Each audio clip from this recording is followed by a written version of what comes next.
Hello, everybody. I am Pete Wyden, your host at the Professional Permaculture Designer, where we're working on creating a new paradigm around how our landscapes are managed and designed, and doing that by developing business skills, sales skills, how to interact with our clients, how to set ourselves up in our inner game, in our mindset for success over and over. That's something I cover in my mentorship, which if you're interested in learning more about mentorship, just talking about what's going on for you, if it might be a good fit, you can leave a PM in my own mailbox or send a comment below. And also let me know if there's anything in particular that brings up a question for you about what I'll talk about today, or if there's something that you'd like more clarification on. I'm sure other people have a similar question as well if you're thinking of it. So it's always helpful to get things going in the comments too. But today I'm talking about allowing success to happen again and again, setting the stage for success in your business and not letting it derail you when things really start to get going and you start to get those successes that you're looking for. You get those sales where you're just getting tons of inquiries coming in and you don't even know how to handle it. Instead of letting that overwhelm you and then not working on your business for a few days and things piling up, approaching that in such a way in terms of your mindset about it where you're able to calmly, to a certain extent, calmly work through that and really understand, like, how does what's happening right now fit into my bigger picture, which I'll talk about later this week as well. And really just being able to maintain a centeredness in your business, in yourself, and how you're seeing things unfolding around you rather than getting caught up in confusion and overwhelm as things really do start to happen, because that's a very common thing in new businesses, or say if somebody gets a big break in their music career or something like that, even if it's, doesn't seem like a giant success to a lot of people on the outside, it could be a huge shift for you in terms of how you're living your life, what your day-to-day looks like if you're bringing in a lot of work in your permaculture business, and how do you balance that with your personal life, things like that. But what I'm going to talk about today is just setting a stage for what your new normal is going to be and what your new everyday reality is going to be as you start making more sales in your business, as you start building up a portfolio and people hear about you, people know about you, word of mouth. A lot of people experience successes and then they just freak out and get derailed, and then they got to build things up again. And we don't want that to happen. We want you to be able to build on the momentum created by making sales, created by doing good work, created by being in a good place in terms of where you're coming from, how you're thinking about your business, and how it relates to how you want to be living your life. It's really important to have all those things line up and to be in alignment with what you're truly here to be doing, how you want to live your life, how you want things to feel, how you want your professional and personal to meet up.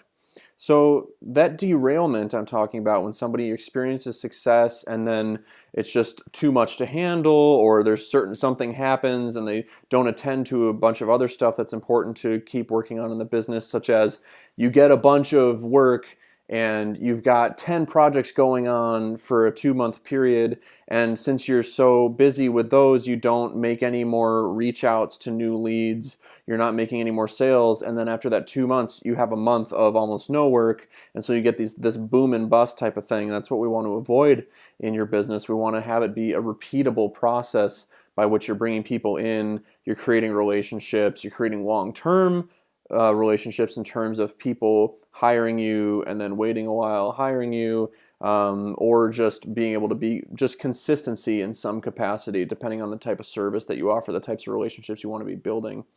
So a lot of people get lost in this first piece, that they don't believe a certain level of success can be maintained.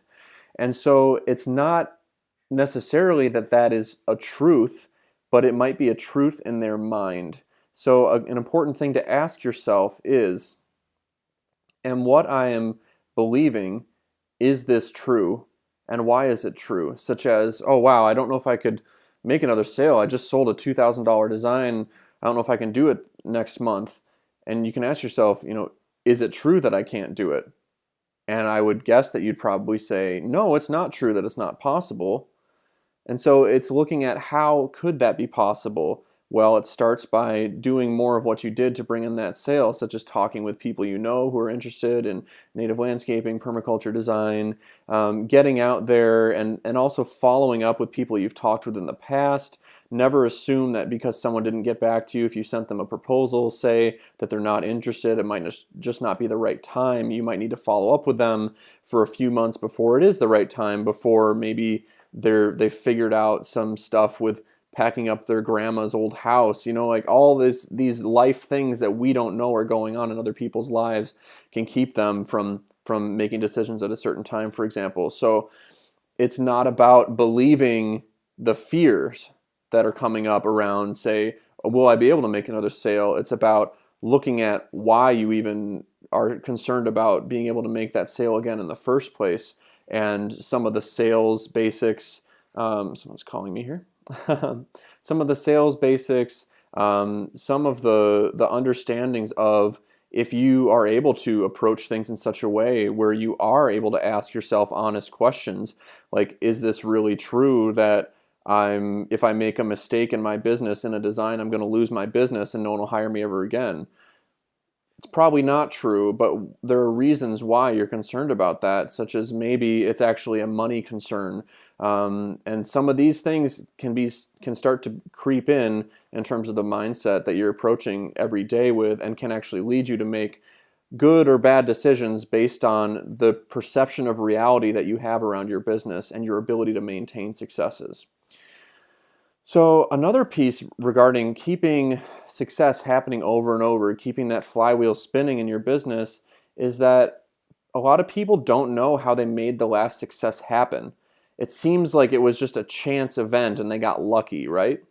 And that's rarely the case. I mean, of course, there are things that seem very serendipitous, and that's great. I think that's a very real part of life, especially when you're living in alignment with your own values. If you have a spiritual practice, you show up in a different way in the world where people are more drawn to that, and more things are going to happen for you. But a lot of people don't have a real plan or strategy around sales in their business. And so, they'll go out, they might like table at an event, say they're at the farmer's market, they meet up with people, but they're just hoping that someone's going to ask them about what they do, rather than being very forthcoming and upfront and having a follow-up process, having a way for people to leave their contact information, like having a plan, a strategy for how you take somebody from initially meeting them to building that relationship that becomes a paying client professional relationship, where you are offering something and you're getting paid for it, you're being supported, you're having a profitable business, and so you're able to keep doing more and more of this work and benefit more and more people's lives, including your own. If you don't know how you made the last sale, like what led up to that, what actions are repeatable and easy on a daily basis for me in my business, where I can just follow up with 4 or 5 people a day and make sure that I'm top of mind for them as they're thinking about their yard, as they're thinking about the rest of their year and when they might want to do a design, when they might want to do an installation, stuff like that. If you have no idea how you made your last sale happen, please send me a PM and we can talk about it. I'd love to help you pick that apart, or leave a comment below here in the video, because it's so important to be able to backtrack and reverse engineer our success. And that's a great aspect to learn from other people about. You could even be talking with someone who's an insurance salesperson or a real estate agent, someone who does need to do a lot of follow-up to help people make a sales decision. They don't have to be in our exact niche in permaculture, ecological design. It could be an architect or an engineer, somebody else in sales, but how do they make success happen? How do they make sales? Talk with them. Of course, somebody like me, I am making sales all the time in my business, and I do have a plan and an approach for that, and that is something that I share when I mentor other designers. So there's that piece of reverse engineering your success, reverse engineering other people's successes, learning from that. But honestly, the best way to learn is to do. And just talking with other professionals, you'll get some ideas, but you're not going to be talking with leads for your business, which is what actually eventually creates sales. And you learn more about the people that you're talking with, and if they are or are not a good fit. You start to you see certain types of people, and then you can understand, okay, is this something that is a promising relationship to be building as far as professional benefit goes. And another thing that happens with people who experience success is they end up losing focus on what's working. And that's usually due to maybe operational issues within the business, such as, like I mentioned before, um, someone may lose focus on making more sales if they've got 10 projects and they're just up to their eyeballs in work.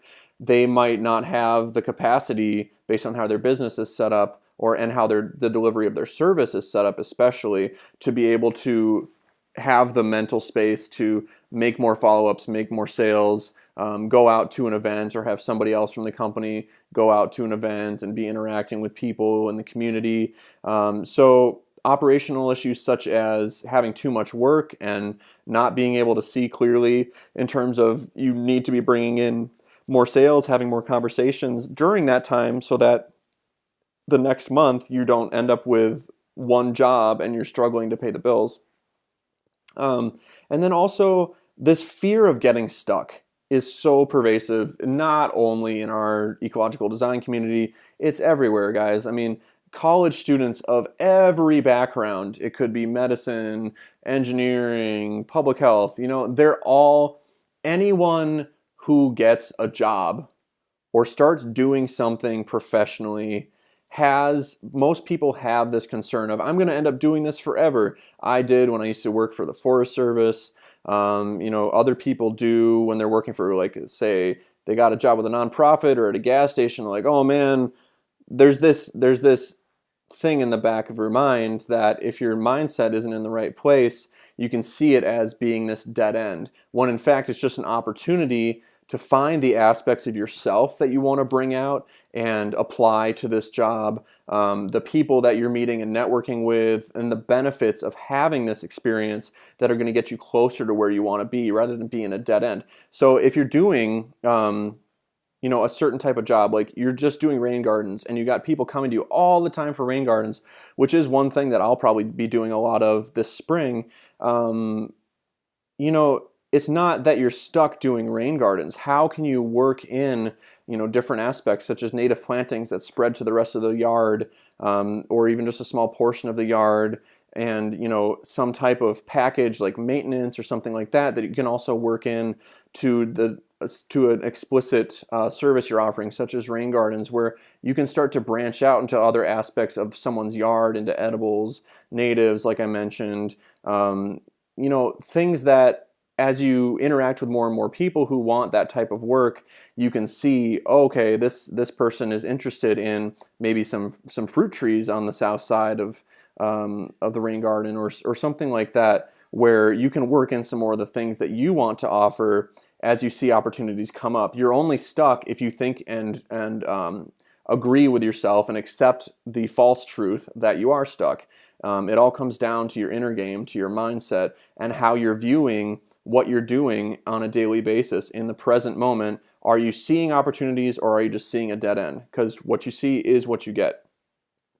And so your mindset creates the setting for repeated successes that build upon one another. And that's looking at those opportunities and seeing where you can branch out. And it's using the existing momentum in your business to create more and more momentum, and using the excitement and the high spirits of you and any coworkers, colleagues you have, to move other projects forward as you see openings, as you see opportunities to leverage the existing momentum you have in your business. And that momentum can be more income. It can be, people in a better mood, able to think outside the box with how you're showing up as a business and in the community, and make a consistent applied effort toward a measurable outcome. And later this week, I'll talk about your vision and how that should be a measurable goal that you have. If you have any goal or ideal or vision of yours that is not measurable in terms of, say, I know I want to build a homestead on 5 acres. Do you know how much that's going to cost? Do you know where that 5 acres is going to be? Do you know how you're getting from where you are now to there? The finances you need, the knowledge you need, the connections you need, etc. The business that you want to have that's doing design but also education on this homestead. Like, what are your specifics about that vision, and how can you measure to know, are you on your way there? Do you have momentum going in the right direction toward that? And if you aren't, what is the momentum you have now that you can capitalize on, that you can utilize toward to be most efficient and effective, and how you're using your everyday actions to be able to start to course correct toward what you really want to be doing, such as someone who's an arborist just trimming trees right now, starting to design forest gardens, which I know a couple of you are actually in that boat. It's these related things. It's like, oh, forest garden, trees. People who are interested in a certain type of service may also be interested in your more ecological design, permaculture types of things that you're wanting to do. So things to keep in mind, being open to creative business moves, such as pivoting in a way where you've got a service you already do, which you're really, really good at, you know the price, you know how long it takes, and pivoting just a little bit to offer another service that's very similar. Maybe it uses a lot of the same equipment, it's just a slightly different installation or design method behind it, and creating a process around that, using a couple kind of test jobs to feel it out that aren't too big of a risk in terms of your time commitment, and your ability to determine whether or not it's really a worthwhile move for your business. So not taking giant steps at any one time, complete departures from what you're already doing, but using that momentum you already have to make the best of what's going on and grow it into something bigger that's more of what you want to see. So I hope you guys enjoyed this. Let me know if you got something in particular out of it. If you want to talk more about mentorship for your business, to monetize your business, make more sales, also understand how to refine who your target market is as a business, so you're not working for a bunch of people that don't actually value your work, people who are willing to pay, willing to invest in the work that you do. They don't have to be super wealthy people if they actually value what you offer. So let me know if you want to talk about that via PM or comment below, and I will see you guys again tomorrow. I'm in Austin, Texas right now, and so you got Robo Pete here on recordings, but I will be in and out of the group, and I look forward to talking to you guys. Bye.